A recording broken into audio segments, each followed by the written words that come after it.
An American investment banker was at the pier of a small coastal Mexican village when a small boat with just one fisherman docked. Inside the small boat were several large yellowfin tuna. The American complimented the Mexican on the quality of his fish and asked how long it took to catch them. The Mexican replied, "Only a little while." The American then asked, why didn't he stay out longer and catch more fish? The Mexican said that he had enough to support his family's immediate needs. The American then asked, but what do you do with the rest of your time?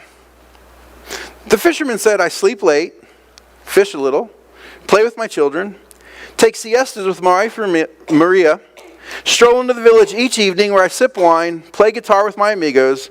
I have a full and busy life. The American scoffed. I am a Harvard MBA and could help you. You should spend more time fishing and with the proceeds buy a bigger boat.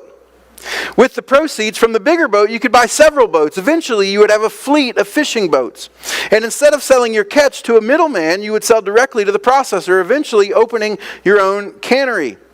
You would thus control the product. Processing and distribution.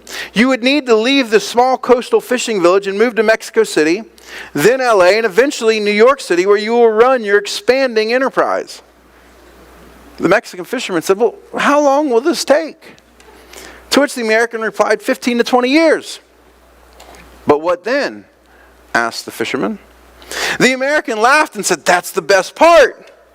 When the time is right, you would announce an IPO and sell your company stock to the public and become very rich. You would make millions. Millions, he said. Then what?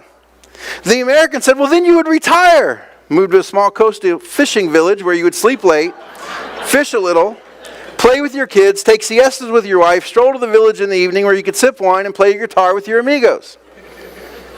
And I think you see the point. Valuable things have a way of being lost in the shuffle of our fleshly desires and ambitions. We lose sight of the very thing that we were striving for.